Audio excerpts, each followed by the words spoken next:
Puji Tuhan. Oleh kasih karunia Tuhan, kita memasuki minggu kedua di bulan Juli tahun 2024.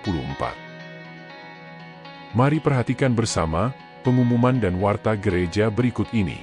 Untuk menjadi perhatian bagi seluruh jemaat yang hadir dalam kebaktian umum Gereja Baptis Indonesia Cibubur, pada hari ini, Minggu 14 Juli 2024. Demi kenyamanan bersama, mohon peserta kebaktian tidak membawa makanan ataupun minuman ke dalam ruang kebaktian.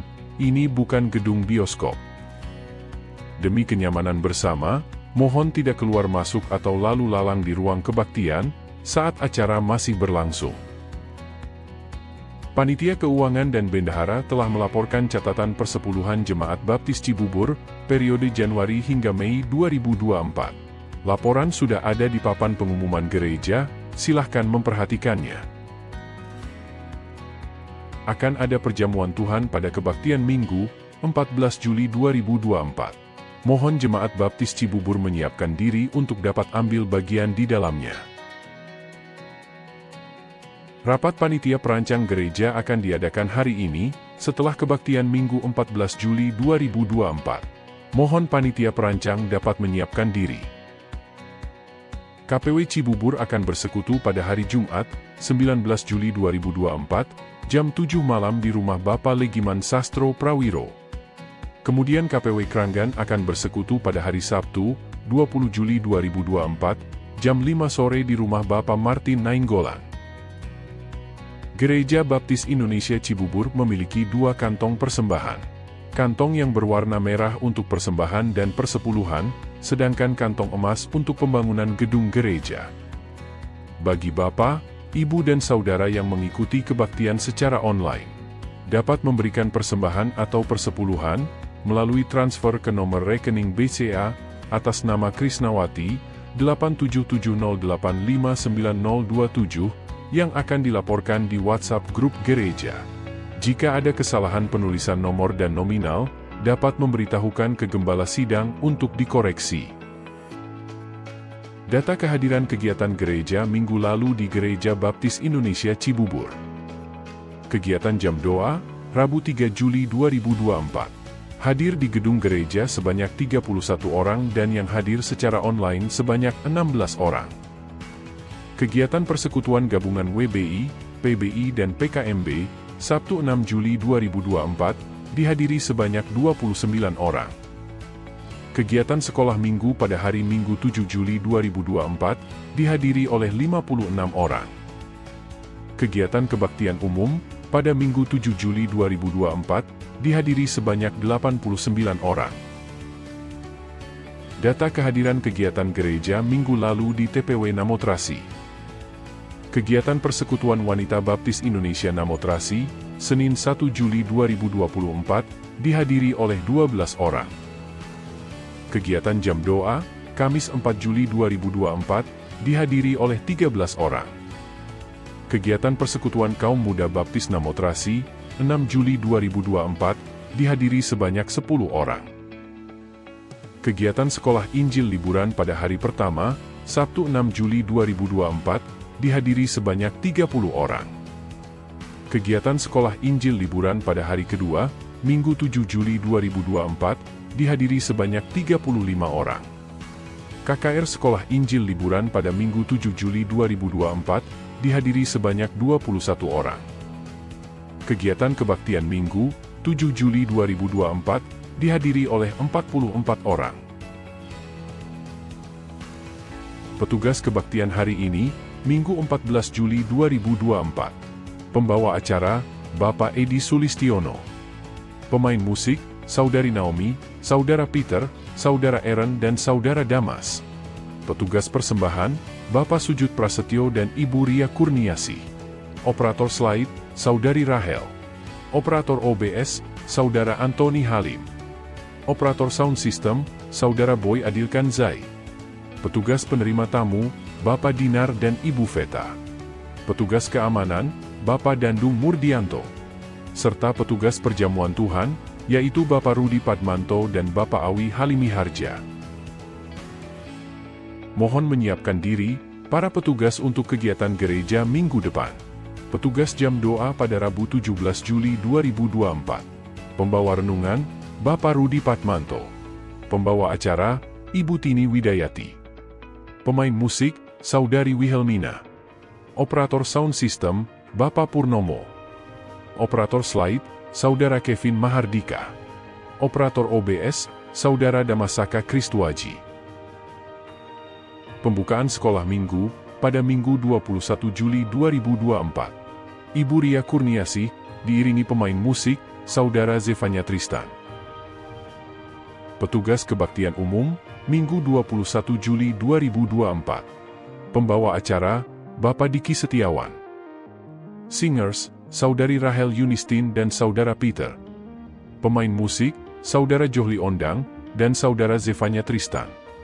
Petugas persembahan, Saudara Aaron Kristo dan Saudara William. Operator slide, Saudari Valentina Rahel. Operator OBS, Saudara Damasaka Kristuaji. Operator sound system, Bapak Edi Sulistiono. Petugas penerima tamu, Ibu Tumini dan Saudari Liana. Petugas keamanan, Bapak Sujud Prasetyo. Yang berbahagia di minggu ini, selamat ulang tahun kepada Bapak Simon Daniel dan Saudara Julio Armando Manuel Nainggolan pada Senin 15 Juli. Kemudian, Ibu Maria Permatasari pada hari Rabu 17 Juli. Serta Ibu Lydia Krisnawati pada hari Sabtu 20 Juli. Demikian pengumuman dan warta gereja, kiranya menjadi perhatian bagi seluruh peserta kebaktian Minggu 14 Juli 2024. Selanjutnya, mari kita melaksanakan kebaktian dengan hikmat, sungguh-sungguh dan tulus. Marilah kita merasakan kehadiran Tuhan Allah, yang memperhatikan sikap dan hati kita sepanjang kebaktian ini. Dan kiranya Tuhan Allah, memberkati bakti kita pada pagi hari ini. Selamat berbakti, Tuhan Yesus memberkati.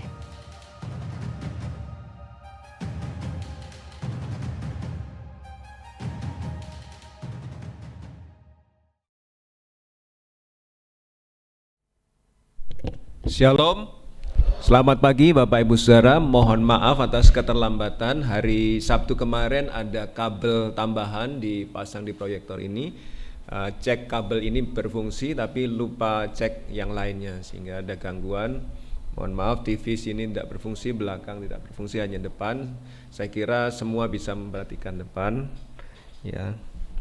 Lalu perjamuan Tuhan pagi ini diselenggarakan dengan sistem terbuka, artinya siapa saja dari gereja manapun yang sudah percaya Yesus dan sudah dibaptiskan boleh ikut ambil bagian di dalam perjamuan Tuhan pagi ini. Silakan. Mari kita masuki kebaktian pagi ini dengan khidmat. Selamat berbakti, Tuhan memberkati.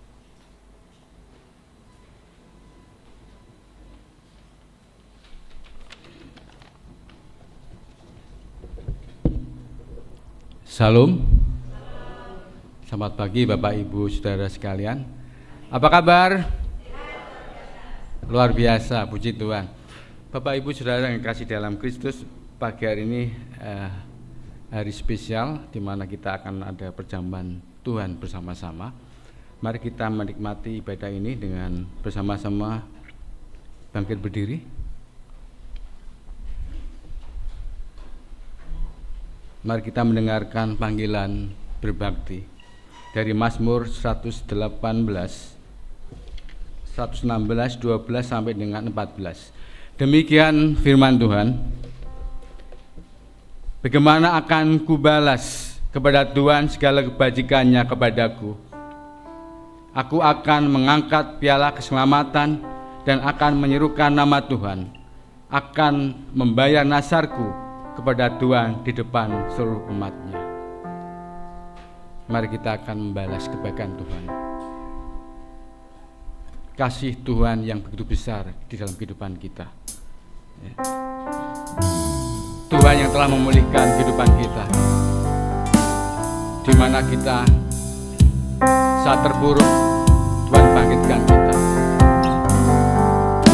Mari kita akan membalas kesetiaan Tuhan itu dan menghadap kehadiran Tuhan. Mari naikkan pujian kita. Dengan apa akan ku balas?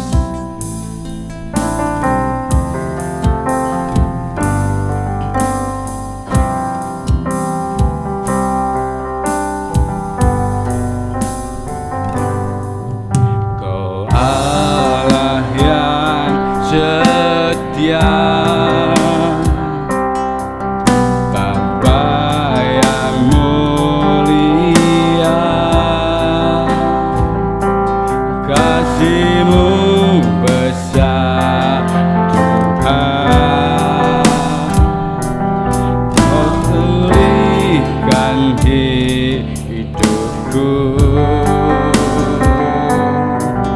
Kaulah harapanku.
Kepada Tuhan, bersujud kepadanya, nyanyikan pujian sekali lagi. Kau Allah yang mulia, Bapa yang mulia, kasih-Mu besar Tuhan, Kau pulihkan hidupku, Kaulah harapanku, Kaulah harapanku. Hidupku dalam-Mu, terima kasih Tuhan, Kau selamatkan hidupku, dengan apakah ku balas segala kebaikan-Mu. Segenap hatiku menyembah Yesus,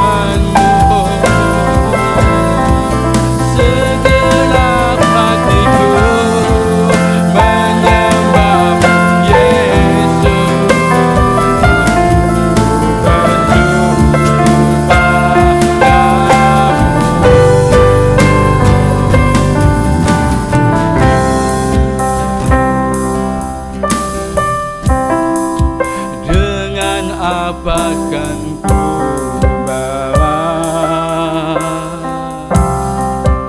segala kebaikan-Mu. Segenap hatiku menyembah-Mu Yesus, ku bersyukur padamu, dengan apakah ku balas segala kebaikan-Mu.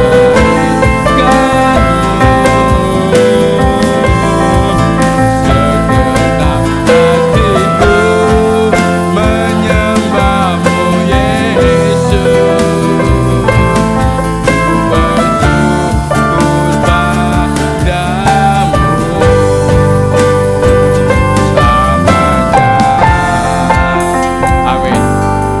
terpujilah nama Tuhan. Bapa, Allah kami yang hidup, Tuhan yang punyai dan menguasai kehidupan hamba-hambanya. Kami saat ini menghadap hadirat Tuhan dengan syukur kehadirat-Mu Tuhan. Layakkan kami Tuhan untuk dapat menghadap hadirat Tuhan dengan segala keberadaan kami Tuhan. Bersyukur oleh karena segala sesuatu boleh kami nikmati, kami jalani, kami lakukan oleh karena penyertaan dari Engkau saja Tuhan. Tuhan, saat ini kami menyerahkan ibadah kami ke tangan kuasa-Mu. Kami menyerahkan setiap pelayanan Tuhan yang mengambil bagian di dalam pelayanan pagi hari ini. Di dalam perjamuan Tuhan juga kami menyerahkan semua petugas-petugas yang akan memimpin di dalam perjamuan Tuhan pada pagi hari ini. Demikian juga hamba-Mu Perintah Aryo Basuki yang akan menyampaikan kebenaran firman Tuhan. Engkau urapi dengan kuasa Roh Kudus-Mu sehingga kebenaran firman Tuhan boleh kami dengar dan menjadikan berkat di dalam kehidupan kami setiap jemaat-Mu yang menikmati dan mendengar firman Tuhan pada saat ini. Bapa yang di surga, biar kemuliaan nama Tuhan akan ditinggikan di tempat ini. Datanglah dengan kuasa Roh Kudus-Mu, kuasai ruangan ini, kuasai hati pikiran kami, sehingga nama Tuhan boleh kami tinggikan.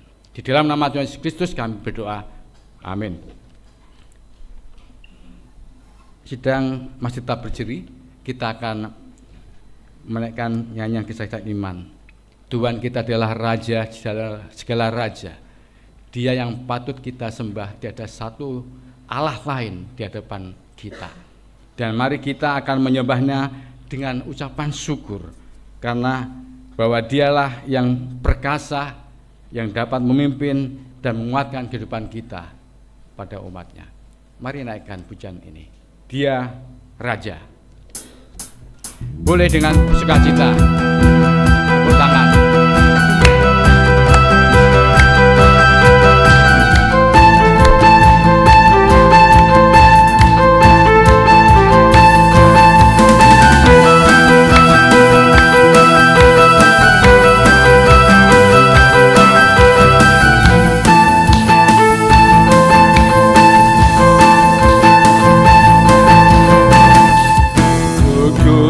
Kepadanya, Kau Allah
Silakan duduk, saudara sekalian. Puji Tuhan, ada sukacita yang luar biasa tempat ini. Kiranya Tuhan dipermuliakan pada hari ini. Amin. Mari kita akan melihat dan membaca bersama-sama pembacaan firman Tuhan secara silih berganti. Saya akan membaca ayat yang pertama, jemaat sekalian yang kedua, dan seterusnya secara bergantian setelah saya membacanya. Diambil dari Yohanes 18 ayat 28 sampai dengan 40. Demikian firman Tuhan. Maka mereka membawa Yesus dari Kayafas ke gedung pengadilan.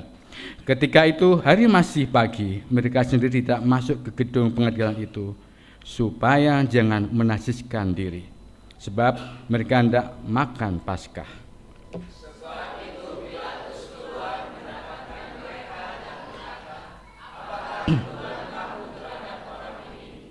Jawab mereka kepadanya, "Jikalau ia bukan seorang penjahat, kami tidak menyerahkannya kepadamu."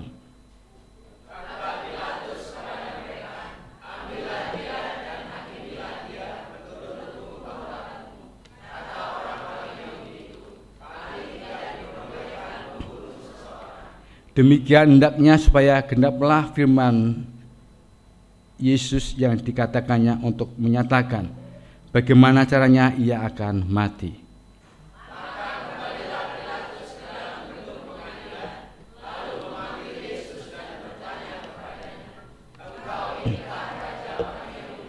Jawab Yesus, "Apakah engkau katakan hal itu dari hatimu? Apakah aku seorang Yahudi, bangsamu sendiri dan imam-imam kepala yang telah menyerahkan engkau kepadaku? Apakah yang telah engkau perbuat?"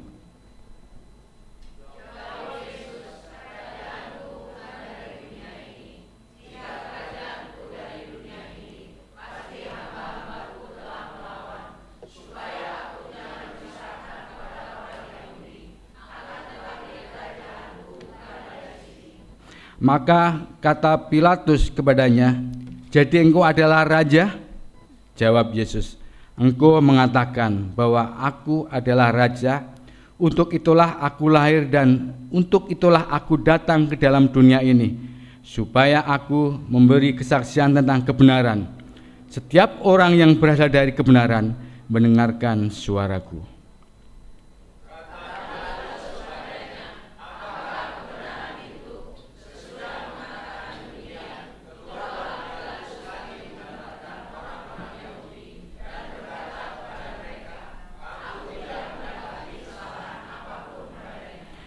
Tetapi pada kamu ada kebiasaan bahwa pada Paskah aku membebaskan seorang bagimu.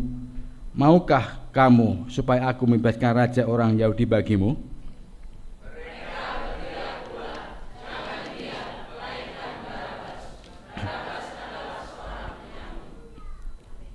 Amin. Demikian Tuhan kita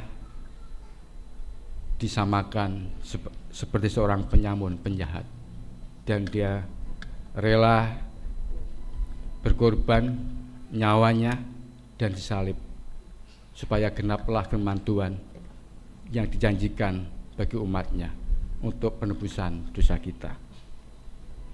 Dan hanya oleh darah Kristus sajalah kita diselamatkan.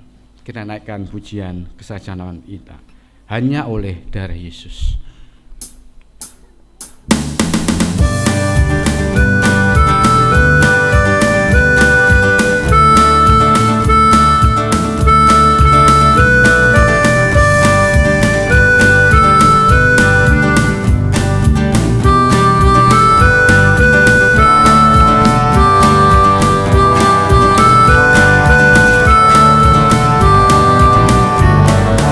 Dosa dapat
oleh darah Yesus kita ditebus.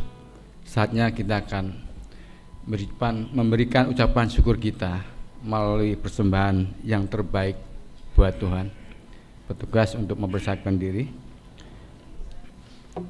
Seruan memberi dari 2 Korintus 5 ayat 15. Dan Kristus telah mati untuk semua orang, supaya mereka yang hidup tidak lagi hidup untuk dirinya sendiri, tetapi untuk Dia yang telah mati dan telah dibangkitkan untuk mereka. Ibu Ria untuk memimpin doa persembahan ini. Mari kita akan bersatu dalam doa. Kami mengucap syukur ya Bapa, oleh karena Engkau masih memberikan kesempatan kepada kami untuk bersekutu di tempat ini. Dan pada pagi hari ini kami akan mengembalikan sebagian berkat yang sudah Kau berikan kepada kami. Biarlah Tuhan akan terus memberkati untuk setiap tangan-tangan yang setia dalam memberi. Tuhan juga akan terus memberkati untuk tangan-tangan yang belum dapat memberi, sehingga di lain kesempatan boleh memberi. Dan biarlah pemberian kami ini boleh bermanfaat bagi pelayanan-Mu di tempat ini ataupun di mana berada. Terima kasih Tuhan Yesus, haleluya, amin. Mari kita akan mengiringi persembahan ini dengan lagu persembahan dan sekaligus persiapan firman Tuhan. Yesus menjadi Sang Raja.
Kita bangkit berdiri bersama-sama.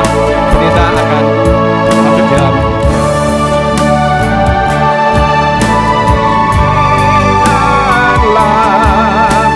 Hormat kepada Sang Raja, hai malam turut nyanyilah, amin bersama umatnya.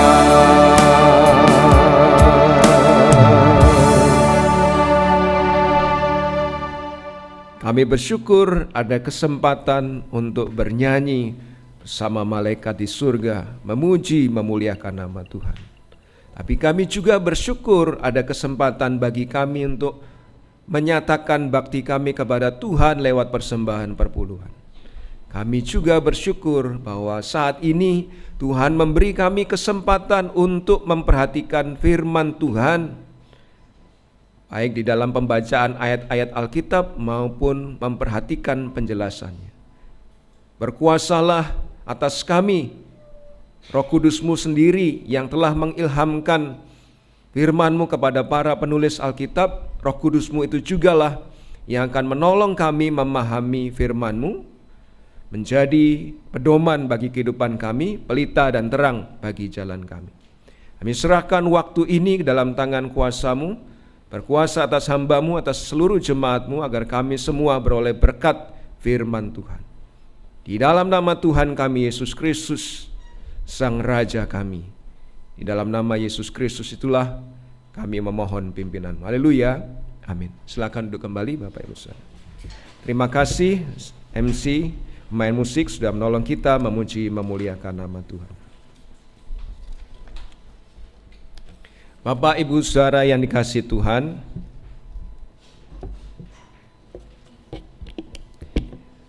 saya tidak tahu pengalaman Bapak Ibu Saudara memberitakan Injil, tetapi Bu Ellen pernah memberitakan Injil, saya pernah, cuman saya belum pernah menghadapi respon yang seperti ini, tapi Bu Ellen pernah ketika memberitakan Injil kepada ibu tirinya atau ibu angkatnya.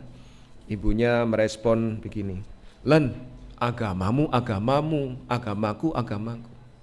Entah maksudnya apa, dan beberapa orang merespon demikian juga ya, mungkin menghentikan pembicaraan tentang Injil atau tidak mau pembicaraan itu diteruskan, tapi ada kalimat yang semacam itu, sehingga mungkin kita sebagai pemberita Injil berpikir, wah saya harus menghentikan pembicaraan ini nih, karena dia sudah memotong pembicaraan itu dan berkata, agamamu Kristen agamamu, agamaku yang lain bukan Kristen ya urusanku, jangan urusi agama masing-masing, udah urusanmu sendirilah, nggak usah memberitakan Injil.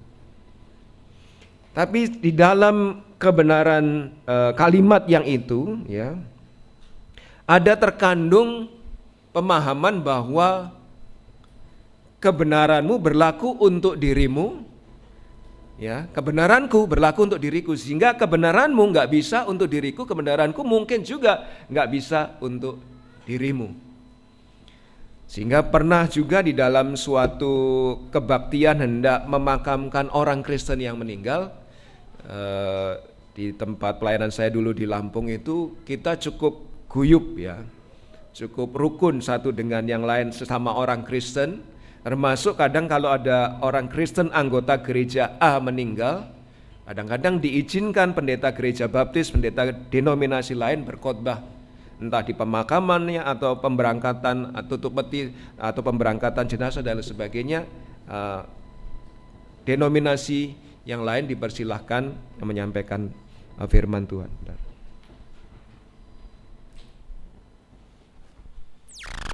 Ya, denominasi yang lain dipersilahkan menyampaikan firman Tuhan. Saya pernah dapat giliran pertama menyampaikan firman Tuhan sebelum jenazah diberangkatkan ke pemakaman. Saya merasa, wah ini kebetulan ada banyak orang belum percaya, saya menyampaikan Injil. Bahwa di bawah kolong langit ini tidak ada nama lain selain nama Yesus yang dapat memberi keselamatan. Pendeta berikutnya dari gereja lain. Saya kaget ya, cukup kaget. Dia berkata, bagi yang Kristen akan diselamatkan oleh Yesus, bagi yang beragama lain diselamatkan oleh cara lain. Ya ampun. Nah, ngapain saya memberitakan Injil kalau begitu? Nah, ngapain orang ini jadi Kristen kalau bisa cara lain selamat? Padahal pendeta yang ngomong, aduh, kayak seperti menabur benih, sudah benih Injil yang baik, ditabur sama dia benih ilalang gitu ya. Aduh, gitu ya. Tapi kenyataannya itu terjadi, bahwa orang dalam konteks agama tidak mengakui bahwa ada kebenaran yang bersifat absolut, mutlak, berlaku untuk zaman ini, berlaku untuk zaman yang akan datang, berlaku untuk manusia ini, juga berlaku untuk manusia yang lain. Di dalam konteks agama, kebanyakan orang tidak mengakui bahwa ada kebenaran yang absolut. Ya. Ada kebenaran yang absolut. Ya. Tapi sebenarnya di dunia ini, di bumi ini, ada kebenaran yang sifatnya absolut. Salah satu contoh yang mungkin dengan mudah kita pahami adalah hukum gravitasi. Kalau kita melemparkan benda dengan berat tertentu ke atas, pasti akan jatuh ke bawah. Di dunia ini ya, di bumi ini ya, kita nggak bicara di bulan atau di planet lain, enggak ya. Tapi di bumi ini ketika kita melemparkan benda ke atas pasti akan jatuh ke bawah. Itu hukum gravitasi. Itu absolut. Saudara percaya atau saudara nggak percaya, misalnya aku nggak percaya hukum gravitasi, saudara nyoba lompat dari lantai 1, nggak mungkin saudara akan ke lantai 47, ke lantai 3 atau nggak mungkin.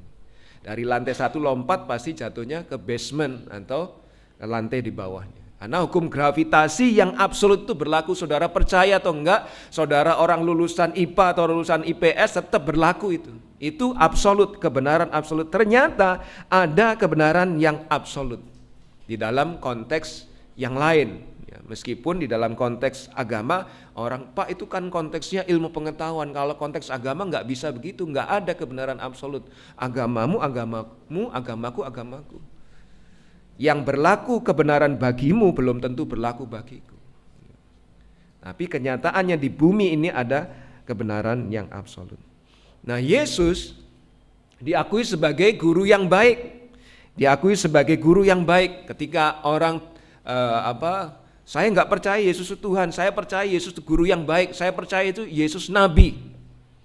Tapi kalau Yesus guru yang baik dan Yesus adalah Tuhan, lalu kemudian Yesus guru yang baik dan Yesus adalah nabi, kemudian nabi atau guru yang baik itu ngomong atau mengajarkan, aku ini loh Tuhan, aku ini loh juru selamat.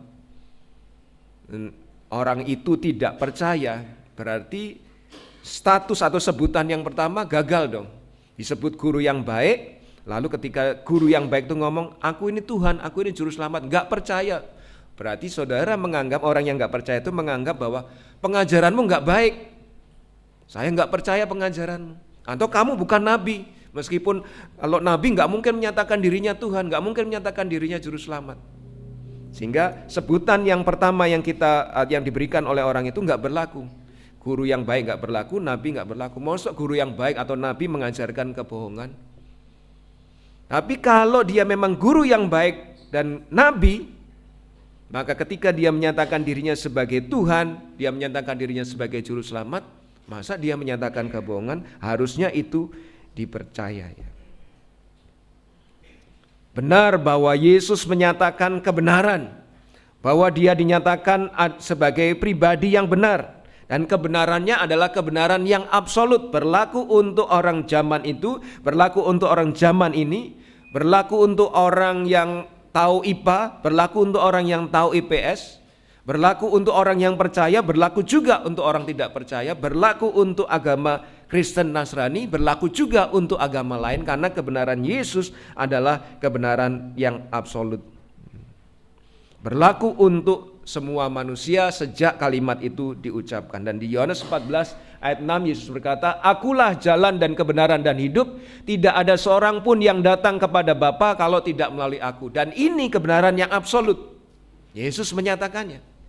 Sehingga kalau ini merupakan kebenaran yang absolut, kebenaran yang mutlak, berlaku bagi semua orang di segala zaman, maka orang yang tidak melewati Yesus gak akan sampai kepada Bapa di surga. Meskipun orang itu baiknya sangat-sangat baik, lebih baik, jauh lebih baik dari orang Kristen. Kalau gak lewat Yesus tidak akan sampai ke surga. Sebaliknya, orang yang percaya Yesus meskipun mungkin hidupnya tidak sempurna, tetap akan sampai kepada Bapa di surga. Karena kebenaran ini absolut. Kebenaran ini sifatnya mutlak. Sehingga di dalam pengadilan yang dijalani oleh Yesus ya, di hadapan Pilatus, Yesus menyatakan dirinya sebagai kebenaran. Kita akan belajar bersama-sama dari Yohanes 18 ayat 28 sampai 40 ini, bukti apa saja bahwa Yesus adalah cocok dikatakan sebagai kebenaran. Bukti yang pertama, Yesus adalah kebenaran karena hidupnya sempurna di mata Allah. Perhatikan ayat 28, nanti kita perhatikan bersama-sama. Kalau kita lihat rutenya atau runtutan kronologi ceritanya ya, mereka menangkap Yesus di taman dengan tanda berupa ciuman dari Yudas Iskariot, kemudian ini orangnya ditangkap, dibawalah ke imam besar, kepada Hanas imam besar ya, karena dia mertua dari imam besar yang sedang memimpin saat itu, Kayafas, dibawa dulu ke yang lebih tua, ke Hanas. Mereka nggak dapat suatu bukti yang kuat untuk membuat Yesus layak dihukum mati.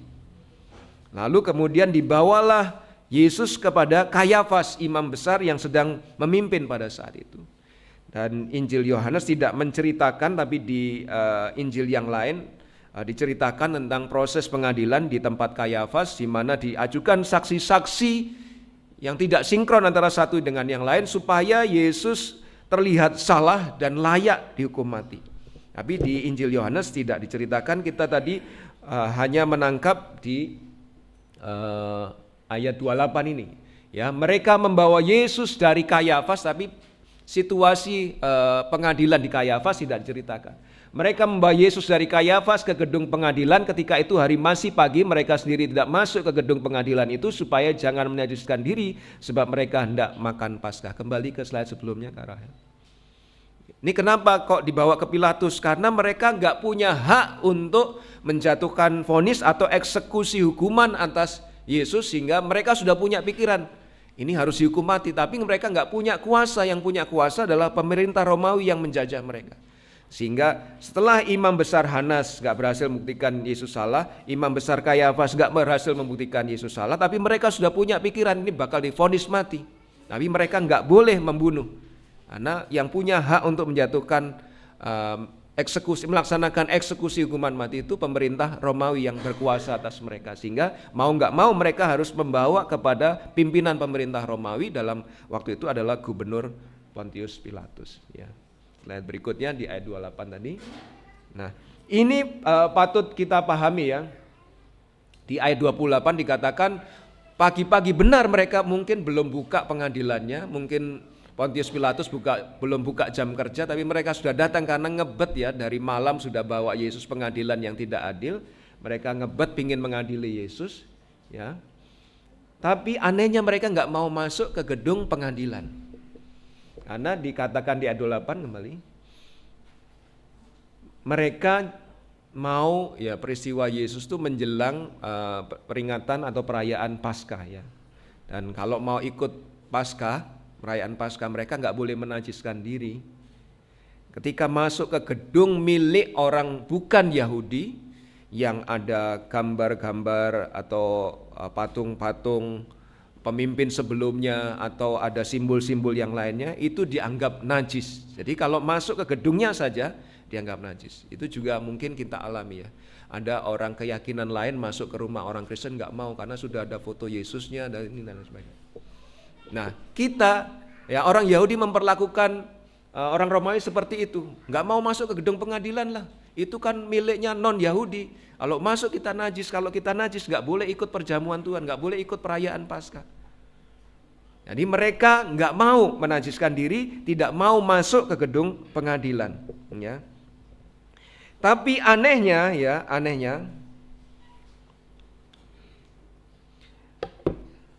secara fisik mereka nggak mau dinajiskan sehingga mereka menolak masuk ke gedung pengadilan.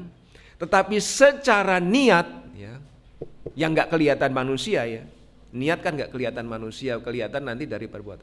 Secara niat mereka punya niat membunuh Yesus. Ya, secara niat mereka punya, sehingga kita lihat sini aneh ya, menghindari yang jasmani, tetapi menajiskan dengan perbuatan yang mungkin orang lain nggak lihat. Niat kan orang lain nggak lihat sampai itu terwujud ya.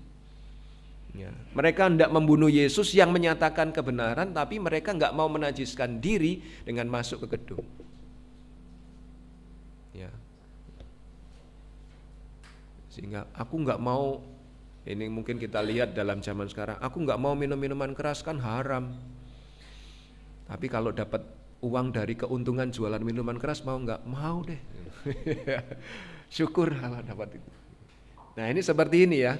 Nggak mau masuk ke gedung pengadilan karena najis, tapi ada niat membunuh Yesus yang adalah utusan Allah. Sehingga pikiran ini terbalik dalam pemahaman saya. Tidak mau masuk gedung pengadilan agar bisa kudus, agar bisa menyenangkan Allah, agar bisa ikut perjamuan Paskah, tetapi merencanakan pembunuhan terhadap utusan Allah, sehingga mereka dalam secara kalimat singkat, slide berikutnya, niat membunuh lebih tidak najis dibanding masuk ke gedung orang non-Yahudi. Ya. Ini bagi kita ya, membunuh kan kejahatan besar. Ya, membunuh kejahatan besar dalam konteks pemahaman kita ya. Tapi bagi mereka, wah membunuh mah masih lebih kecil daripada masuk ke rumah orang kafir gitu ya. Masuk ke gedung kafir gitu ya. Dan di ayat yang kita baca di ayat 40 tadi disuruh milih. Ini nih orang yang buat mujizat banyak, ngajarnya bagus, nggak pernah buat salah. Kalian mau dia dibebaskan atau milih ini penyamun yang kerap merampok, kerap memperkosa? Enggak, bebaskan Barabas saja. Loh, pikirannya terbalik orang pemimpin Yahudi ini dan pengikut-pengikutnya ya. Mereka lebih memilih nggak mau masuk gedung tapi membunuh orang yang adalah utusan Allah. Mereka lebih memilih biarlah orang yang berbuat baik melakukan banyak mukjizat kesembuhan mati saja daripada harus mengganggu kita. Lebih baik membebaskan ini, merampok, pemerkosa dan sebagainya. Ini bebaskan aja. Ya, ini pikiran yang terbalik ya. Tapi kalau kita melihat Yesus ya, sebaliknya Yesus dari awal pelayanannya, ketika dia dibaptis oleh Yohanes Pembaptis, kemudian keluar dari air tempat dia dibaptiskan, dikatakan ada suara dari surga. Itu bukan Yesus suara perut, pura-pura bibirnya diam, tapi ada suara keluar dari mulutnya, enggak. Dia tidak pakai teknik suara perut ya, tapi benar-benar suara dari surga dan orang mendengarkannya. Terdengar suara dari surga berkata, inilah anakku yang kukasihi, kepadanya lah aku berkenan. Ini deklarasi konfirmasi dari Allah Bapa di surga, kepada orang inilah aku berkenan. Kalau sampai Allah berkenan, Allah yang maha tahu, lihat luar dalamnya, lihat masa lalu, masa kini, dan masa akan datang, dilihat semua dia berkenan, berarti orang ini benar-benar bersih, gak ada dosanya, gak ada cacatnya ya. Kalau kita melihat para pemimpin agama Yahudi, mungkin kita melihat, wah mereka baik ya, nggak mau menajiskan diri, nggak mau masuk ke gedung kafir. Tapi nggak tahu di dalamnya penuh rencana pembunuhan. Sebaliknya konfirmasi dari Allah terhadap Yesus, inilah kepadanya lah aku berkenan. Maka Allah Bapa sebenarnya sudah mengkonfirmasi kebenaran Yesus ya, konfirmasi kebenaran Yesus. Tidak saja di peristiwa pembaptisan, tapi juga di peristiwa transfigurasi ketika Yesus tiba-tiba berubah wajahnya menjadi terang benderang, kemudian datang Musa dan Elia mendampingi ya. Musa dan Elia berbicara dengan Yesus dan ada suara keluar dari awan-awan yang terang dan berkata kalimat yang serupa ya, inilah anak yang kukasihi, kepadanya lah aku berkenan, dengarkanlah dia. Kalau Yesus tidak bersih ya, Yesus ada cacat dan dosanya, pasti Allah tidak akan mengatakan kepadanya lah aku berkenan dan dengarkanlah dia. Nggak usah dengerin dia, dia ada dosanya kok ya. Tapi karena Allah berkenan kepada dia dan Allah meminta murid-muridnya waktu itu, Yakobus, Yohanes, Petrus yang diajak untuk ke tempat khusus untuk berdoa. Mereka mengalami atau melihat langsung peristiwa itu. Maka Allah dari awan yang terang itu berkata, kepadanya lah aku berkenan, dengarkanlah dia, ikutilah dia ya.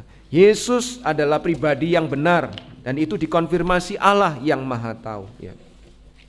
Dan juga ada kesaksian-kesaksian lain seperti kesaksian kepala pasukan berkata, sungguh ketika Yesus sudah disalib kemudian situasi gelap ya, sampai dia menjelang matinya, kemudian kepala pasukan mengambil kesimpulan, sungguh orang ini adalah orang benar menurut Lukas pasal 23 ayat 47. Tidak saja itu, kita tadi juga membaca kesaksian Pilatus. Aku enggak ketemu salahnya orang ini. Di mana? Enggak ketemu, sama sekali enggak ketemu. Dan itu diulang dalam perikop yang kita baca, kalau tidak salah 2-3 kali diulang oleh Pilatus, seolah-olah hendak meyakinkan orang Yahudi, enggak ada salahnya orang ini, ngapain kamu hukum? Enggak ada salahnya orang ini. Ya. Dan ada banyak ayat di dalam Alkitab menunjukkan bahwa Yesus nggak ada dosanya. Kalau saudara nyari salah saya, nyari dosa saya pasti ketemu. Wah, Pak Pendeta pagi ini nggak sekolah minggu, ya, misalnya ya, ketemu saudara salah saya. Tapi kalau saudara nyari salahnya Yesus nggak bakal ketemu. Sehingga 1 Petrus, contoh salah satu ayat yang menyatakan Yesus tidak berdosa, 1 Petrus 2 ayat 22, slide berikutnya. Ia tidak berbuat dosa dan tipu tidak ada dalam mulutnya. Tipu tidak ada dalam mulutnya. Nah, kalau tipu tidak ada dalam mulutnya, masa sih dia mengajarkan kebohongan, dia Tuhan, dia juru selamat, hanya melalui dia bisa sampai ke Bapa di surga. Ya. Kalau tipu tidak ada dalam mulutnya dan dia mulutnya menyatakan bahwa ia adalah Tuhan yang dapat menyelamatkan orang berdosa, maka pernyataan itu bukanlah kebohongan, pernyataan itu adalah kebenaran. Kalau memang tipu tidak ada dalam mulutnya, ya, slide berikutnya. Untuk sampai kepada Allah Bapa hanya melalui Yesus, maka di luar dia seorang tidak akan sampai kepada Allah Bapa di surga. Berarti itu benar karena tidak ada tipu dalam mulutnya, yang dinyatakan Yesus bahwa tidak ada seorang pun yang dapat sampai kepada Allah Bapa di surga kalau tidak melalui aku, itu benar adanya. Itu berlaku untuk semua orang. Ya. Kita melihat kontrasnya ya, orang pemimpin agama Yahudi punya status di masyarakat, ternyata hidupnya nggak komprehensif ya. Di satu pihak menghindari dosa, di pihak lain malah buat dosa yang besar. Tapi Yesus tidak demikian. Di satu pihak tidak berdosa, di pihak lain juga tidak berdosa. Dia benar-benar tanpa dosa ya. Dan kalau Yesus yang tanpa dosa itu sampai menyatakan kebohongan, ya, berarti kalimat-kalimat lain dari Yesus nggak perlu dipercaya, karena bisa jadi kalimat yang kebetulan kita suka kita percaya ternyata bohong. Tapi kalau kita percaya bahwa tipu tidak ada dalam mulutnya, baik kalimat ini maupun kalimat yang lain tidak ada kebohongan, karena kebenarannya bersifat absolut dan mutlak.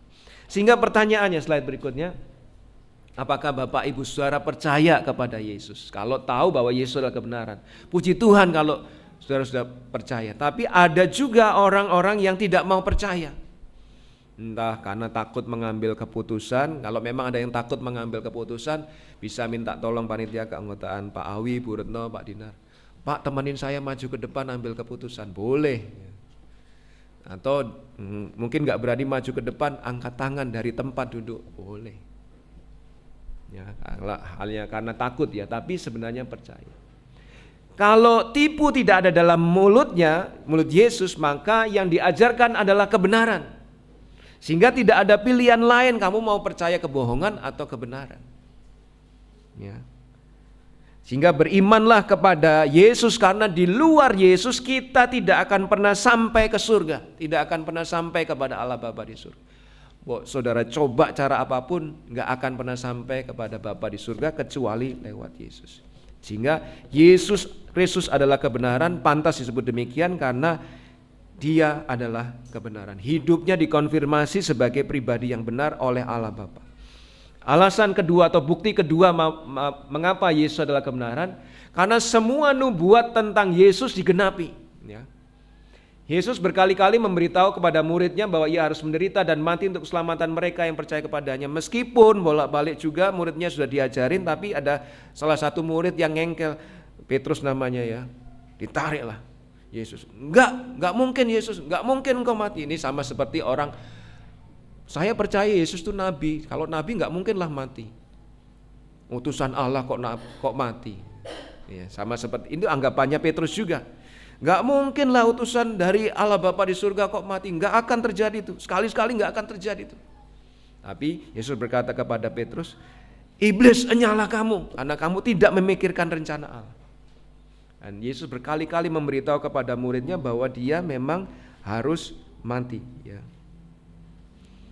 Slide berikutnya. Sehingga di Matius 16 ayat 21 ya, dikatakan, sejak waktu itu Yesus mulai menyatakan kepada murid-muridnya bahwa ia harus pergi ke Yerusalem, tempatnya eksak ya, tepat disebutkan Yerusalem, Tidak menyebutkan suatu tempat yang nggak tahu di mana. Yesus tidak berkata demikian, tapi sudah tepat Yerusalem dia nyebutkan nama tempatnya, dan menanggung banyak penderitaan dari pihak tua-tua. Siapa yang akan membuat dia akan disalibkan? Imam-imam kepala dan ahli-ahli Taurat, disebut semua status dan profesi orang yang akan terlibat di dalam kematiannya. Lalu dibunuh dan dibangkitkan pada hari ketiga. Harinya, cara matinya, semua jelaskan. Dan nubuat ini disampaikan sebelum peristiwa terjadi, dan dia tidak ngasih komando, nanti ahli Taurat bunuh saya ya di Yerusalem ya, peristiwanya jangan di tempat lain. Enggak ada janjian seperti itu. Ya. Semua yang dia katakan tentang dirinya digenapi, termasuk oleh mereka yang tidak ada dalam pengaruh atau perintahnya. Ahli Taurat, pemimpin agama Yahudi kan enggak mau diperintah dia, tapi kok melakukan tepat seperti yang dinubuatkan Yesus. Ya, kesalahan Yesus adalah menghujat Allah karena menyamakan dirinya dengan Allah. Aku anak Allah. Menyebut diri anak Allah berarti menyamakan diri dengan Allah, dan itu dosa menghujat kalau menurut Imamat. Slide berikutnya. Ya, ini ya. Oh, ini ayat ya, ulangi. Ayat yang akan saya jelaskan. Sebab itu Pilatus keluar mendapatkan mereka dan berkata, apakah tuduhan kamu terhadap orang ini? Slide berikutnya. Jawab mereka kepadanya, jikalau ia bukan seorang penjahat, kami tidak menyerahkannya kepadamu. Tapi kesalahannya apa? Kata Pilatus kepada mereka, ambillah dia dan hakimilah dia menurut hukum Tauratmu. Kata orang-orang Yahudi itu, kami tidak diperbolehkan membunuh seseorang. Loh, enggak kerjasama untuk membunuh Yesus ya. Yesus tidak berkata bunuhlah saya, enggak ya. Tapi mereka kok menuruti nubuat yang dinubuatkan Yesus. Demikian hendaknya supaya genaplah firman Yesus yang dikatakannya untuk menyatakan bagaimana caranya ia mati. Padahal mereka gak ada kerjasama antara Yesus dan pemimpin agama Yahudi, tapi Yesus mati. Yesus disalahkan karena menyamakan diri dengan Allah. Yohanes 19 ayat 7, itu adalah dosa penghujatan, dan menurut Imamat 24:16 hukumannya harusnya dilempari batu ya. Seperti peristiwa Stefanus, dilempari batu sampai mati. Tapi orang Yahudi, pemimpin agama Yahudi kok nggak milih itu. Udah ketahuan menghujat, ambil batu, lempari sampai mati. Kok nggak milih itu? Kok dia milih cara lain yang sesuai dengan yang dinubuatkan Yesus? Nggak mungkin mereka baca-baca, ayo kita cocok-cocokkan ya supaya nubuat Yesus genap. Nggak mungkin mereka kerjasama dengan Yesus. Yuk, gimana caranya supaya nubuat Yesus digenapi, yang cara matinya kita cocok-cocokkan yuk. Enggak ada begitu ya. Pemimpin Yahudi memilih Yesus harus mati disalibkan, dan tanpa mereka sadari itu menggenapi nubuat tentang kematian Yesus di kayu salib. Ini ayat-ayatnya, di slide berikutnya ada ayat-ayatnya. Yohanes 3:14-15. Dan sama seperti Musa meninggikan ular di padang gurun, demikian juga anak manusia harus ditinggikan di atas bukit di kayu salib ya. Itu lebih tinggi dari orang lain, supaya setiap orang yang percaya kepadanya beroleh hidup yang kekal. Ini nubuatnya, dan peristiwanya benar terjadi. Yesus disalib di atas bukit, lebih tinggi dari orang lain, tepat seperti nubuat tentang Musa. Matius 20:17-19, ketika Yesus akan pergi ke Yerusalem, tepat terjadi di Yerusalem, exactly tempatnya Yerusalem. Ia memanggil ke-12 muridnya tersendiri dan berkata kepada mereka di tengah jalan, 18, sekarang kita pergi ke Yerusalem dan anak manusia akan diserahkan kepada imam-imam kepala dan ahli-ahli Taurat. Profesi pribadi atau pihak yang akan menghukum mereka tepat seperti yang dinubuatkan 18 dulu. Dan mereka akan menjatuhi dia hukuman mati. 19, dan mereka akan menyerahkan dia kepada bangsa-bangsa yang tidak mengenal Allah, Romawi, orang kafir, kalau bangsa yang kafir, supaya diolok-olokkan, disesah, disalibkan, dan pada hari ketiga ia akan dibangkitkan. Pas terjadi seperti itu, diserahkan kepada Romawi, diolok-olokkan, dicambuk, disalibkan, dan pada hari ketiga dia bangkit. Kok ya pas? Padahal mereka enggak kerjasama supaya pas sesuai nubuat Yesus. Tapi yang dinubuatkan Yesus terjadi, dipenuhi oleh para pemimpin agama. Ya. Dan itu tidak saja ini di Perjanjian Lama, Yesaya 53, orang menempatkan kuburnya di antara orang fasik, dan dalam matinya ia ada di antara penjahat-penjahat. Mungkin mereka juga, yuk kita tempatkan matinya di antara penjahat yuk supaya cocok dengan nubuat. Enggak. Tanpa mereka pikirkan, dibunuh atau disalibkan bersama dua penjahat di kanan kirinya. Pas seperti Yesaya 53 ayat 9, sekalipun ia tidak berbuat kekerasan dan tipu tidak ada dalam mulut. Ayat lain, ini ya, ini saya makin kagum dengan Tuhan Yesus. Kok persis ya? Sebab anjing-anjing mengerumuni aku, gerombolan penjahat mengepung aku, mereka menusuk tangan dan kakiku, dipaku ya. Segala tulangku tidak dapat kuhitung, mereka menonton, mereka memandangi aku karena dia dibiarkan setengah telanjang, tulangnya terlihat. Mereka membagi-bagi pakaianku, loh kok persis ya di antara mereka, dan mereka membuang undi atas jubahku. Padahal Mazmur ini ditulis beberapa ratus tahun sebelumnya, dan orang Yahudi mungkin nggak akan menyocokkan dengan itu. Ayo kita bikin seperti ini, enggak. Kok ya terjadi, nggak ada perintah bahwa orang pasukan Romawi membuang undi atas jubahnya, tapi kok ya terjadi seperti yang dinubuatkan perjanjian lama tentang Yesus.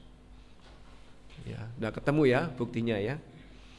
Sehingga slide berikutnya, semua nubuat tentang kematian Yesus digenapi tepat, exactly, tempatnya, caranya, penderitaannya, dibunuh di antara para penjahat, kok tepat semua, nggak ada yang meleset. Padahal Yesus tidak mengatur mereka untuk melakukan itu seperti maunya, nggak pakai di setting-setting kayak orang mau bikin rekaman di televisi ya, enggak. Tapi tepat seperti itu. Mereka melakukan tepat seperti yang ada dalam nubuatan, dan itulah menjadi bukti bahwa Yesus terbukti adalah kebenaran. Karena semua nubuat tentang dia, kematiannya digenapi. Kalau nubuat tentang kedatangan yang pertama dan kematiannya digenapi, slide berikutnya, dan Yesus adalah kebenaran, maka semua nubuat tentang Yesus pasti akan digenapi, termasuk nubuat tentang kedatangan yang kedua kali dan memerintah sebagai raja akan digenapi. Nah, ketika penggenapan itu terjadi, saudara di pihak yang mana? Orang yang tidak percaya kepada Yesus berarti di pihak musuh, tapi orang yang percaya kepada Yesus akan bersama-sama dengan Yesus di pihak Yesus pada kedatangan yang kedua. Ya. Sehingga dari sekarang sebelum Yesus datang kedua kali, berimanlah kepadanya, taatilah dia, setiap manusia akan mempertanggungjawabkan dirinya kepada Tuhan Yesus. Sebab nubuat yang pertama saja digenapi exactly, right gitu ya. Benar-benar tepat, gak ada yang meleset. Berarti kedatangan yang kedua kali, penghakimannya atas seluruh umat manusia bakal digenapi, entah situ percaya atau enggak. Itu kan kebenaranmu, kebenaranku. Enggak peduli kebenaranmu, kebenaranku. Ini absolut, berlaku kepada semua orang. Dan itu akan digenapi. Dan yang pertama sudah digenapi, yang kedua pasti akan digenapi. Alasan ketiga, kenapa Yesus adalah kebenaran, terbukti dari hidupnya yang dikonfirmasi Allah tanpa salah, dan juga dikonfirmasi dengan nubuat-nubuat yang digenapi semuanya. Dan yang ketiga, Yesus Kristus adalah kebenaran karena itulah jati diri dan misinya. Ya, itulah jati diri dan misinya. Ya. Ketika Pilatus bertanya kepada Yesus, ya, Pilatus bertanya kepada Yesus, Yesus menjawab, menjelaskan dirinya, menjelaskan jati dirinya, menjelaskan tentang kerajaannya. Maka kembalilah Pilatus ke dalam gedung pengadilan, karena orang Yahudi nggak mau masuk, tapi Yesus ada di dalam gedung pengadilan, dan dia manggil Yesus bertanya, engkau inikah raja orang Yahudi? Jawab Yesus, apakah engkau katakan hal itu dari hatimu sendiri, atau adakah orang lain yang mengatakannya kepadamu tentang aku? Kata Pilatus, apakah aku orang Yahudi? Bangsamu sendiri dan imam kepala yang telah menyerahkan engkau kepadaku, mereka yang memberitahu aku tentang engkau. Apakah yang telah engkau perbuat? Ya. Jawab Yesus, kerajaanku bukan dari dunia ini. Jika kerajaanku dari dunia ini, pasti hamba-hambaku telah melawan supaya aku jangan diserahkan kepada orang Yahudi. Akan tapi kerajaanku bukan dari sini. Karena ada setting bahwa ini Yesus akan melawan pemerintahan Romawi, melawan penjajah. Kalian harus numpas dia. Itu isu yang dihembuskan ya, supaya Yesus dianggap layak untuk dihukum mati. Maka kata Pilatus kepadanya, jadi engkau adalah raja. Jawab Yesus, engkau mengatakan bahwa aku adalah raja. 8. Untuk itulah aku lahir dan untuk itulah aku datang ke dalam dunia ini, supaya aku memberi kesaksian tentang kebenaran. Setiap orang yang berasal dari kebenaran mendengarkan suaraku. Kata Pilatus kepadanya, apakah kebenaran itu? Sesudah mengatakan demikian, keluarlah Pilatus lagi mendapatkan orang-orang Yahudi dan berkata pada mereka, aku tidak mendapati kesalahan apapun padanya. Manusia lain saja memberitahu, gak ada salahnya orang ini. 40. Oh maaf, 39 belum saya bacakan. Tapi pada kamu ada kebiasaan bahwa pada Paskah aku membebaskan seorang bagimu. Jadi ada yang dibebaskan, tapi ada yang ditawan. Nah, maksudnya Pilatus nolong Yesus karena nggak ketemu salahnya. Maksudnya Pilatus nolong Yesus supaya Yesus bebas. Gimana kalau raja ini saya bebaskan? Nah, tapi kalian mau milih mana? Saya Barabas atau raja ini? Barabas nih perampok, pemerkosa, mau nggak dibebaskan? Harapannya mereka milih Yesus karena Yesus jauh lebih baik daripada Barabas. Tapi kenyataannya mereka berteriak pula, jangan dia, melainkan Barabas. Barabas adalah seorang penyambut. Dan Barabas itu mewakili kita, orang berdosa yang dibebaskan dan Yesus mati. Bapak Ibu Saudara, Yesus menyatakan bahwa kerajaanku bukan dari dunia ini, bukan sekedar kalimat biasa, tapi untuk memberikan informasi kepada Pilatus. Kalau kamu nangkep isu bahwa aku akan memberontak kepada pemerintah Romawi, keliru. Kerajaanku loh bukan dari dunia ini, sehingga nggak bergerak dengan pedang. Maka bahkan Petrus saja mengeluarkan pedangnya untuk memotong kepala, memotong telinga hamba seorang imam besar. Disuruh masukkan, sarungkan pedangmu. Aku harus meminum cawan ini. Yesus memberitahu Pilatus, kerajaanku bukan dari dunia ini. Kalau aku melaksanakan atau menyelenggarakan kerajaanku, nggak pakai perang, nggak pakai pajak dan lain sebagainya.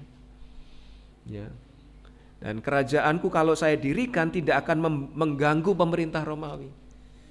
Kalau kamu sampai salah menangkap menangkap isu yang dihembuskan mereka seolah-olah aku memberontak kepada pemerintahan Romawi, itu keliru. Ya. Yesus mengoreksi kesan itu, ya, dengan kalimat ini. Kekuasaan yang Yesus jalankan adalah atas hati umat manusia yang melampaui bangsa. Enggak peduli Yahudi, bukan Yahudi, Romawi dan sebagainya. Kalau percaya Yesus berarti Yesus adalah rajanya. Senjata yang digunakan Yesus adalah senjata rohani, kerajaan yang tidak perlu ditakuti oleh pemerintah Romawi. Itu yang hendak disampaikan Yesus kepada Pilatus. Ya, tapi bukan berarti ya Yesus sedang mengajarkan kalau kamu punya pemerintahmu nggak peduli kepada Allah nggak apa-apa kok. Bukan itu ya. Justru sebaliknya, yang Yesus ajarkan adalah kalau pemerintahmu tidak mendukung Allah, ya, tidak mendukung usaha-usaha Allah untuk menegakkan keadilan, menegakkan kebenaran dan membasmi kejahatan, bahaya kamu. Ya. Slide berikutnya. Ya, sehingga raja-raja juga wajib mendorong kebenaran dan kesalehan dan menghukum kejahatan. Slide berikutnya. Kalau pemerintah sampai melawan kehendak Allah di dalam Yesus Kristus, maka akan berhadapan dengan Allah. Termasuk pemerintah Indonesia, ya, jika dengan sengaja main-main dengan pekerjaan Tuhan, termasuk dalam beberapa minggu yang lalu dengan secara sistematis membuat anak-anak sekolah Kristen gak punya guru agama Kristen. Mereka yang melakukan demikian akan berhadapan dengan Allah. Karena ketika Paulus menganiaya orang Kristen pada masa itu, Yesus langsung menemui Paulus. Saulus, Saulus, mengapa engkau menganiaya aku? Loh, aku enggak menganiaya engkau, Tuhan. Aku menganiaya orang Kristen. Ya, itu sama dengan menganiaya aku. Demikian juga pada masa kini kalau orang Kristen dianiaya, ditindas haknya, Allah tidak tinggal diam, Yesus tidak tinggal diam. Ya. Sebaliknya pemerintah yang mendukung pekerjaan Allah akan diberkati Allah. Termasuk kita, kalau Bapak Ibu Saudara takut akan Tuhan, mendukung pekerjaan Tuhan, saudara akan diberkati Tuhan. Udah cobalah. Ya. Karena ayat Alkitab seruan memberi minggu lalu kalau nggak salah. Carilah dahulu kerajaan Allah dan kebenarannya, maka semuanya akan ditambahkan. Pemerintah yang mendukung pekerjaan Tuhan diberkati Tuhan, orang yang mendukung pekerjaan Tuhan diberkati Tuhan. Sehingga kemudian kalimat berikutnya Yesus menyatakan, untuk itulah aku lahir dan untuk itulah aku datang ke dalam dunia, supaya aku memberi kesaksian tentang kebenaran. Setiap orang yang berasal dari kebenaran mendengarkan suaraku. Yesus datang bukan untuk merebut Romawi dengan pedang atau mengumpulkan pengikut dengan cara kekerasan. Dia justru datang dengan membawa senjata kebenaran, yaitu memberikan, slide berikutnya, memberikan kesaksian. Slide berikutnya. Ya. Memberikan kesaksian kepada manusia yang telah jatuh dalam dosa tentang kebenaran. Nih loh, kamu perlu Allah, kamu perlu juru selamat, kamu nggak bisa menyelamatkan dirimu sendiri. Itu yang Yesus, senjata Yesus adalah kebenaran. Ya.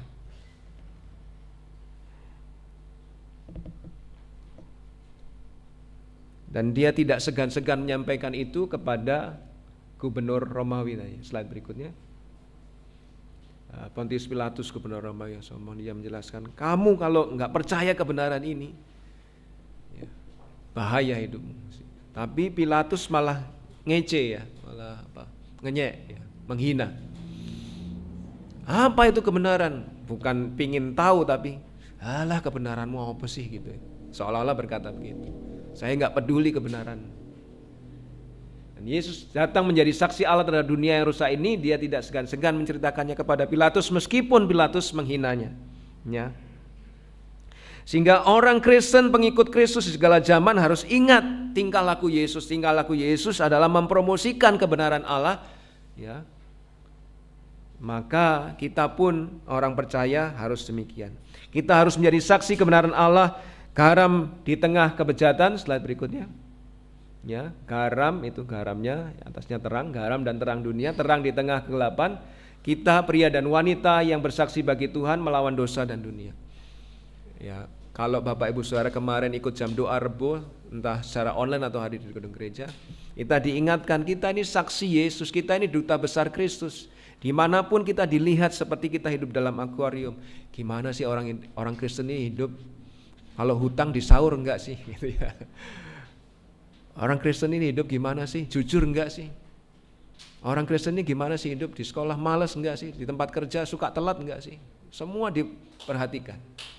Kalau hidup saudara benar menjadi terang dan garam, orang pingin ikut. Aku mau ikut dong. Kok rasanya hidup ikut Yesus kok menarik, membuat semangat, antusias hidup gitu ya. Aku pingin ikut dong. Tapi kalau lihat hidup saudara jadi pegawai, jadi murid, males, bikin masalah, alah, apa Yesus nggak bisa buat perubahan dalam hidupmu, percuma, nggak tertarik aku pada Yesus. Yesus selama hidupnya mempromosikan kebenaran Allah, termasuk kepada Pontius Pilatus. Maka kita pun kalau kita hidup dan kita percaya kepada Yesus, pengikutnya Yesus harus mempromosikan kebenaran Allah. Ya, nah, kalau sampai kita malu mempromosikan Yesus, slide berikutnya. Markus 8:38. Sebab barang siapa malu karena aku dan karena perkataanku di tengah angkatan yang tidak setia dan berdosa ini, anak manusia pun akan malu karena orang itu apabila ia datang kelak dalam kemuliaan Bapanya diiringi malaikat-malaikat kudus. Sebagai penerapan, terakhir, Bapak Ibu Saudara, Yesus Kristus adalah kebenaran, memimpin kerajaan kebenaran, dan dia adalah raja kebenaran. Jadi kalau Bapak Ibu Saudara yang percaya kepada Yesus, itu artinya menerima dia sebagai raja kebenaran, maka tidak ada pilihan lain. Kita harus mengikuti suaranya, mengikuti kebenaran itu dan hidup dalam kebenaran. Sehingga kalau orang Kristen tidak hidup dalam kebenaran itu kayak nggak cocok, nggak nyambung. Karena Yesus adalah kebenaran dan raja kebenaran. Dan orang Kristen harus menjadi saksi kebenaran. Sebagai penutup, Yesus adalah kebenaran terbukti dari hidupnya yang benar-benar sempurna, benar di hadapan Allah. Pertanyaannya, saudara percaya enggak? Enggak percaya Pak, katanya Allahnya orang Kristen 3, enggak mungkin lah. Masa Allahnya orang Kristen ada 3? Kita yakini Allah itu esa. Agama lain Allahnya 1, kok orang Kristen agamanya 3 ya misalnya. Serah saudara enggak mau percaya kebenarannya absolut, nanti saudara suatu saat meninggal lalu melek, loh kok nggak sampai di surga? Ya, kebenarannya Yesus absolut kok. Jika tidak mau percaya itu hak saudara, silakan. Tetapi acuh terhadap Yesus sama seperti sedang melawan Yesus. Ini kebenaran dan kebenaran absolut. Kalau melawan Yesus, acuh terhadap Yesus, berarti nggak akan sampai ke surga. Slide berikutnya. Yesus adalah kebenaran terbukti dari semua nubuat tentang dia digenapi, maka yang belum terjadi suatu saat akan digenapi juga, dan kebenarannya bersifat absolut berlaku untuk semua umat manusia. Pertanyaannya, apakah saudara didapati oleh Yesus berdiri di pihaknya atau berdiri di pihak yang berseberangan dengan kebenaran absolut? Kalau di pihak yang berseberangan ya ada di tempat yang berseberangan, neraka tempatnya. Slide berikutnya. Yesus adalah kebenaran, terbukti dari jati diri dan misinya, maka sebagai orang percaya menerima Kristus dalam hidup kita, kita pun harus hidup benar. Promosi kebenaran itu dimanapun, di tempat kerja, di dalam keluarga, di rumah tangga. Pak, itu aktif pelayanan di gereja, di rumah Pak, malasnya minta ampun. Jangan sampai begitu ya. Saudara di gereja aktif setia, di rumah pun harus benar hidupnya, jadi suami baik, jadi anak baik, jadi istri juga baik gitu. Jadi apapun baik gitu. Di gereja sama dengan di rumah ya, karena Yesus adalah kebenaran, maka kita harus mempromosikan kebenaran dimanapun kita berada kepada dunia yang berdosa ini. Amin. Kiranya kita menghidupi Yesus sebagai kebenaran di dalam hidup kita. Mari kita berdoa. Bapa di surga, terima kasih atas kebenaran firman-Mu. Hamba-Mu terbatas dalam cara menjelaskan, tapi kuasa Roh Kudus-Mu menembus hati pikiran setiap pendengar, baik yang mengikuti secara langsung di gedung gereja ini ataupun yang mengikuti secara online. Lawatan-Mu nyata, Roh Kudus-Mu karyanya sempurna untuk menjelaskan bahwa Yesus Kristus adalah kebenaran, karena Allah konfirmasi bahwa hidupnya tidak ada cacat celah. Yesus adalah kebenaran karena semua nubuat tentang Yesus digenapi dan akan digenapi. Yesus adalah kebenaran, karena itulah hakikat kerajaannya dan tujuan misinya. Maka kami orang percaya harus hidup sesuai kebenaran dan hidup benar mengikuti sikap, tingkah laku, karakter Yesus yang adalah kebenaran. Meteraikanlah firman-Mu, di dalam nama Yesus kami berdoa. Haleluya. Amin. Minta dengan hormat Bapak Rudi Patmanto dan Bapak Awi Halimiarja untuk menolong kita dalam perjamuan Tuhan. Perjamuan Tuhan ini terbuka untuk siapa saja yang sudah percaya Yesus dan dibaptiskan. Mau ikut ambil bagian, silahkan. Di dalam Matius 5 ayat 6 Tuhan Yesus berkata, "Berbahagialah orang yang lapar dan haus akan kebenaran, karena mereka akan dipuaskan. Akan tetapi ada juga peringatan dalam firman Tuhan, yaitu barang siapa dengan cara yang tidak layak makan roti atau minum cawan Tuhan, ia berdosa terhadap tubuh dan darah Tuhan. Karena itu, Bapak Ibu Saudara, hendaklah tiap-tiap kita menguji diri kita sendiri, dan baru sesudah itu ia makan roti dan minum dari cawan itu. Karena barang siapa makan dan minum tanpa mengakui tubuh Tuhan, ia mendatangkan hukuman atas dirinya." Mari kesempatan ini kita gunakan untuk berkomunikasi dengan Tuhan di dalam doa. Minta Tuhan berkenan melayakkan kita supaya dapat ambil bagian dalam perjamuan Tuhan pagi ini.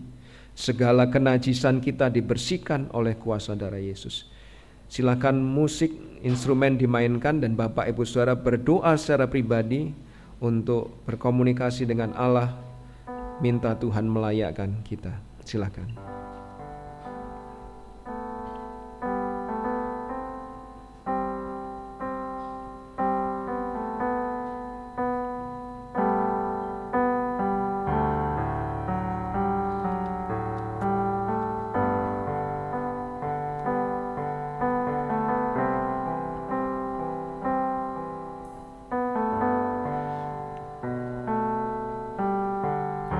Bapa di surga, ketika kami evaluasi diri kami sadar belum pernah di dalam hidup kami benar-benar menyenangkan hati Tuhan.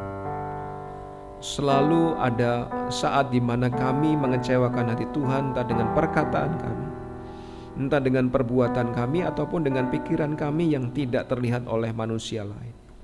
Tapi kami tahu bahwa itu mengecewakan hati Tuhan. Ampuni kami atas setiap kesakitan yang kami timbulkan dari pikiran, perkataan, perbuatan kami terhadap hati Tuhan. Kecewa terhadap kami.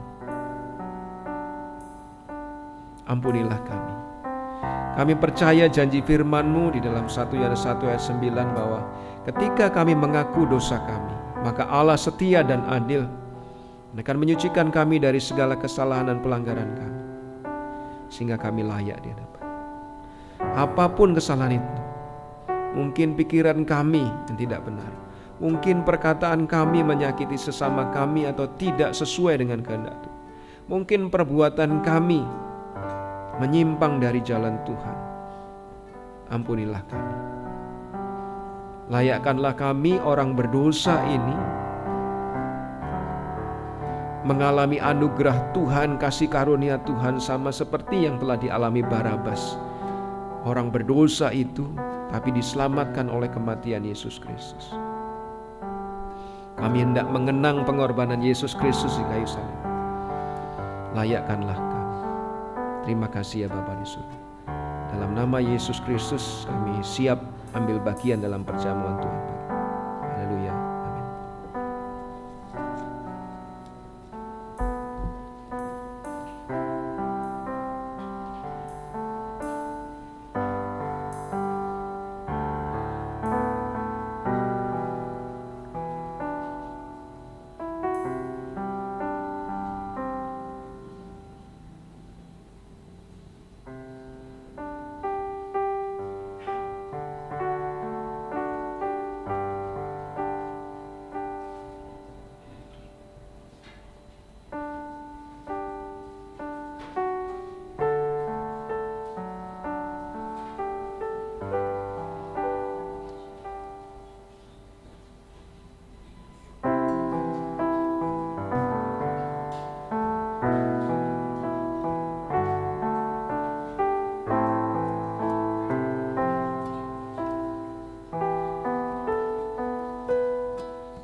Bapak Ibu Saudara yang dikasih Tuhan, buka bagian roti dan pegang dengan tangan kanan Bapak Ibu Saudara.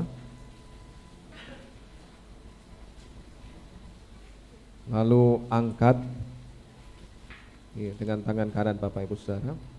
Apa yang telah kuteruskan kepadamu telah aku terima dari Tuhan, yaitu bahwa Tuhan Yesus pada malam waktu ia diserahkan mengambil roti dan sesudah itu ia mengucap syukur atasnya.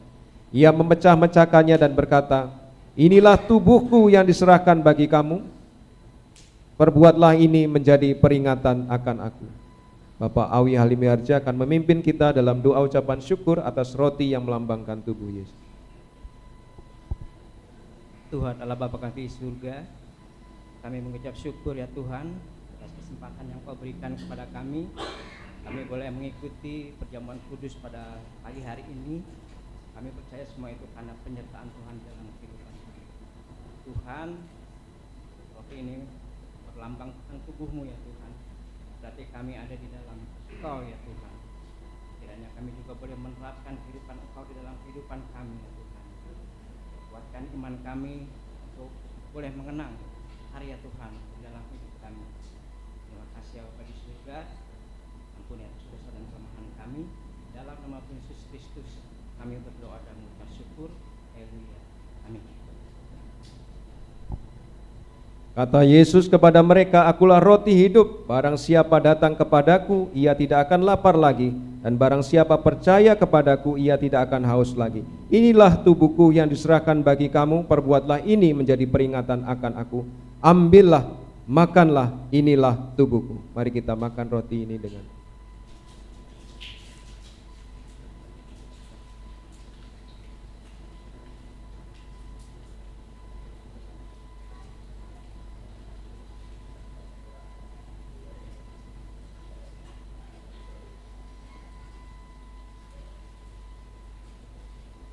Sekarang buka bagian cawan, perlahan-lahan saja, tidak usah buru-buru. Supaya kita bisa menikmati anggur ini, lambang darah Yesus. Lalu kita pegang dengan tangan kanan kita angkat.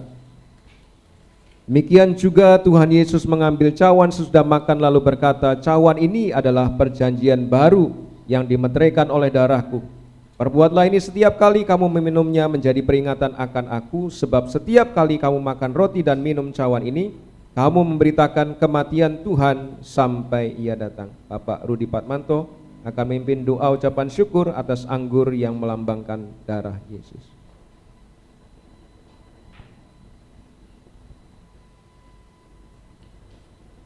Tuhan Yesus, pada kesempatan kali ini kami mengucap syukur atas apa yang sudah Tuhan lakukan untuk kami, orang yang sepantasnya tidak berhak menerima pengampunan karena dosa-dosa kami. Karena darah-Mu kami sudah menjadi orang yang bebas, karena Tuhan telah menggantikan hukuman yang harusnya kami alami. Mengucap syukur atas kasih karunia-Mu itu ya Tuhan. Dan buatlah kami selalu ingat akan pengorbanan-Mu itu, sehingga kami juga akan dapat melaksanakan seluruh ajaran-Mu, sehingga kami akan menjadi segambar dengan-Mu. Dalam nama Tuhan Yesus kami berdoa dan mengucap syukur. Amin. Bagaimana akan kubalas kepada Tuhan segala kebaikannya kepadaku? Aku akan mengangkat piala keselamatan dan akan menyerukan nama Tuhan, akan membayar nazarku kepada Tuhan di depan seluruh umatnya. Cawan ini adalah perjanjian baru yang dimeteraikan oleh darahku. Perbuatlah ini setiap kali kamu meminumnya menjadi peringatan akan aku.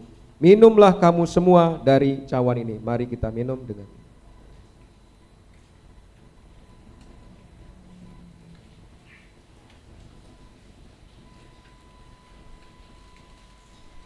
Sekarang Tuhan, biarkanlah hamba-Mu ini pergi dalam damai sejahtera sesuai dengan firman-Mu, sebab mataku telah melihat keselamatan yang daripada-Mu yang telah Engkau sediakan di hadapan segala bangsa, yaitu terang yang menjadikan pernyataan bagi bangsa-bangsa lain dan menjadi kemuliaan bagi umat.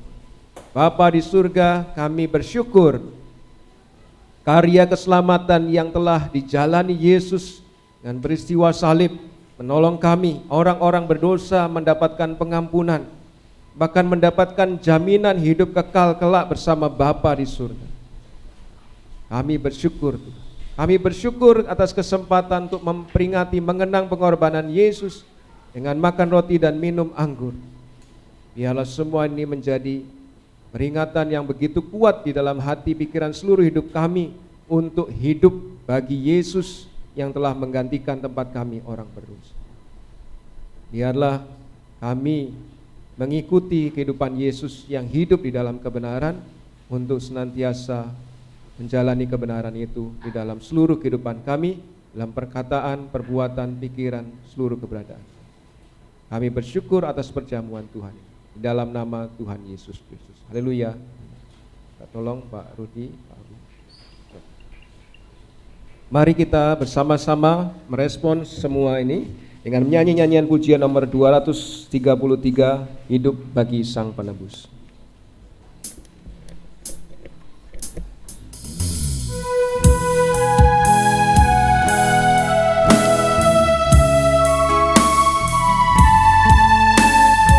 Saya undang jemaat berdiri, kita menyanyikan nyanyian pujian 233, Hidup bagi Sang Penebus.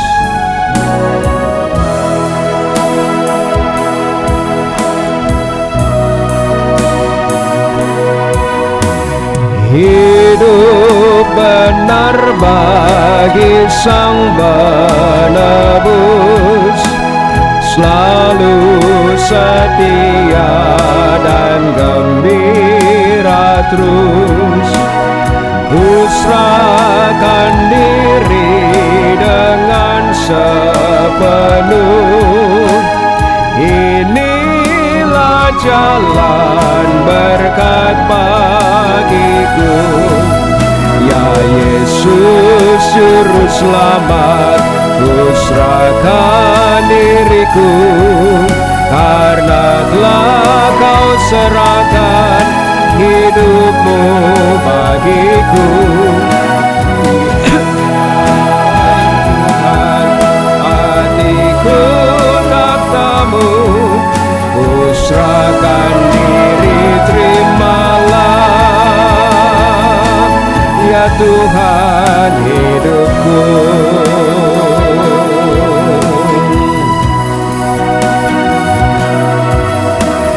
Hidup benar bagi Sang Penebus, Dia disalib, dosa dihapus. Kasih yang agung menguasaiku. Ku ikut Dia, hatiku kagum. Ya Yesus Juru Selamat, ku serahkan diriku, karena telah Kau serahkan hidupmu bagiku. Tiada lain Tuhan, hatiku tapamu, ku serahkan diri, terimalah ya Tuhan hidupku. Ayat 3. Hidup benar bagi Sang Penebus, persekutuan mesra dan kudus. Orang yang hilang aku cari terus, ku bawa dia kepada Yesus. Ya Yesus Juru Selamat, ku serahkan diriku, karena telah Kau serahkan hidupmu bagiku. Tiada lain Tuhan, hatiku tapamu, ku serahkan diri, terimalah ya Tuhan hidupku.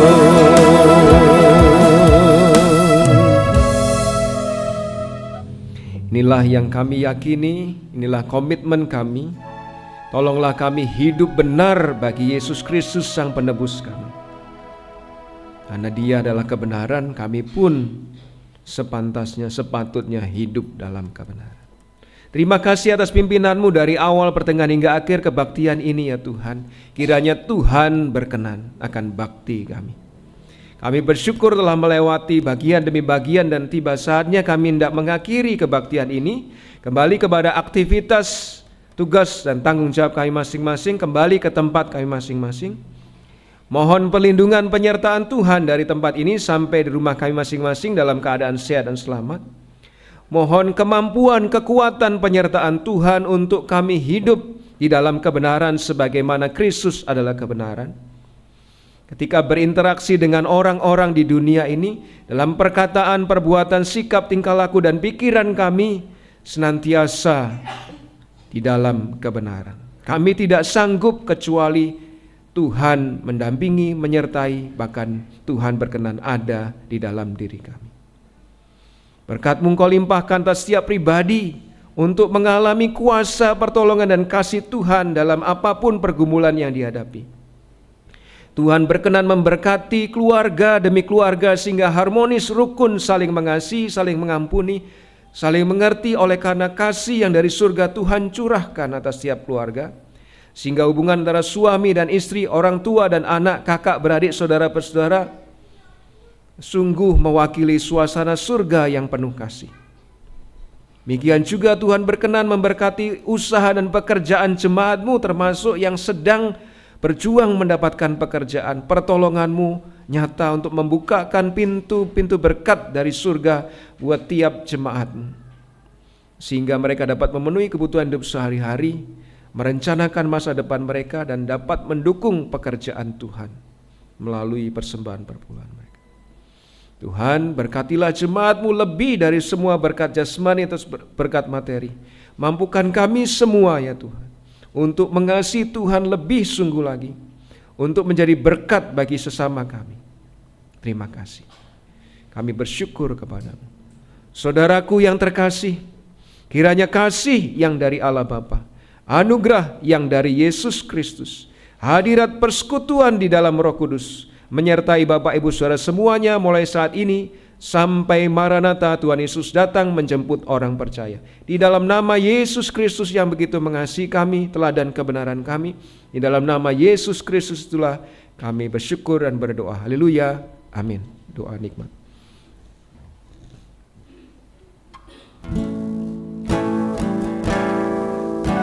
Rahmat Tuhan Yesus Kristus, kasih Bapa di surga, dan karunia Roh Kudus kiranya tetap serta. Amin.